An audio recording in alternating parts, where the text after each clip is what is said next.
రావణ్ పై ఉప చట్టం ప్రయోగించడాన్ని వైసీపీ నేత తీవ్రంగా తప్పుపట్టారు. సాధారణ కేసులో వరుసగా బెయిల్ రావడంతో బెయిల్ రాకుండా చేసేందుకే చివరకు ఉప చట్టాన్ని ఉపయోగించారని ఆరోపించారు. వాస్తవాలు లేకుండా చట్టాన్ని దుర్వినియోగం చేస్తే అది ఉపా చట్టం కాదు, చట్నీ లేని ఉప్మా చట్టంగా మారుతుందని వ్యంగ్యంగా వ్యాఖ్యానించారు.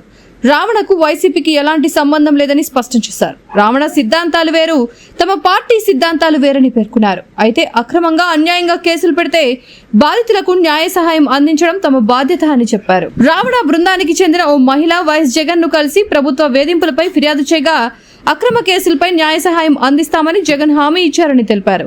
రావణ్ ను రాజకీయంగా సమర్థించడం లేదని, అతనిపై ఉపా చట్టం ఉపయోగించడాన్ని మాత్రమే వ్యతిరేకిస్తున్నామని స్పష్టం చేశారు. ఉపా చట్టమా? అదేదో ఉప్మా చట్టం అన్నందుకు కేసు పెట్టారంట ఎవరో ఒక ఆయన. ఉపా చట్టాన్ని ఉప్మా చట్టం అన్నారంట. అనరా మరి?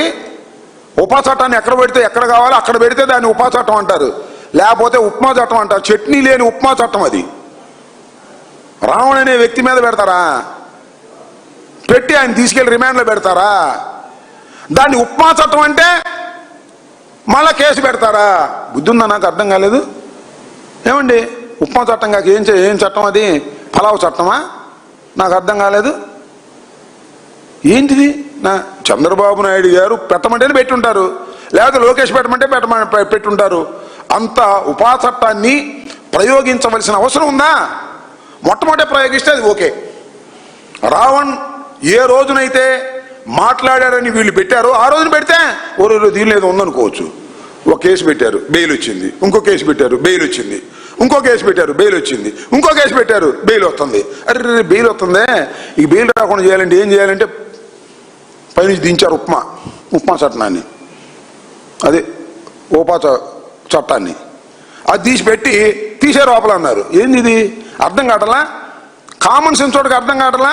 అన్ని చోట్ల బెయిల్ వస్తుంది కాబట్టి ఇది పెడదామని పెట్టారు. ఫ్యాక్ట్స్ లేకోకుండా పెట్టినటువంటి చట్టం కాబట్టి అది ఉపా చట్టం అయినా ఉప్మా చట్టం అవబోతుంది రాబోయే కాలంలో, చూసుకోమని కూడా చెప్తున్నా. మా కొడాలని ఉప్మా చట్టం అన్నా అంటే దాన్ని కేసు పెట్టారు. ఎన్నిసార్లు పెట్టుకుంటారు కేసు? నాకు అర్థం కాల. సో ఇంకోటి కూడా చెప్తున్నా, రావణ్కి మీకేం సంబంధం? మీరెందుకు రావణ్తో ఆర్గ్యూ చేస్తున్నారు? చేస్తాం. రావణ్కి మాకేం సంబంధం లేదు. రావణ ఐడియాలజీ వేరు, మా ఐడియాలజీ వేరు. నేను ఇంకోటి కూడా చెప్తున్నా, జగన్మోహన్ రెడ్డి గారిని ఎయిర్పోర్ట్ దగ్గర రావణకు సంబంధించినటువంటి ఒక టీంలో పనిచేస్తున్నటువంటి ఒక లేడీ వెళ్ళి జగన్మోహన్ రెడ్డి గారిని అడిగింది. ఆమె ఇప్పుడు గమన్ అనుకుంటా అడిగింది, అయ్యా మమ్మల్ని చంద్రబాబు నాయుడు గారి ప్రభుత్వం దారుణంగా కేసులు పెడుతుంది, అన్యాయంగా పెడుతుంది, అక్రమంగా పెడుతుంది, సార్ మీకు సహాయం కావాలంటే అమ్మ నేను లీగల్ ఎయిడ్ ఇస్తానని చెప్పాడు. ఎవరో మాకు తెలియదు, ఆయనకు తెలియదు. లీగల్ ఎయిడ్ ఇస్తాను, అక్రమంగా అన్యాయంగా పెడితే వీఆర్ గివింగ్ లీగల్ ఎయిడ్ అని చెప్పాడు జగన్మోహన్ రెడ్డి గారు. Yes, we are believing.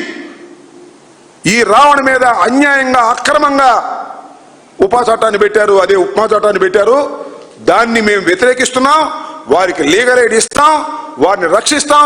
అంత మాత్రాన మా ఐడియాలజీ వేరు, ఆయన ఐడియాలజీ వేరు. ఆయన వృత్తి వేరు, మా వృత్తి వేరు.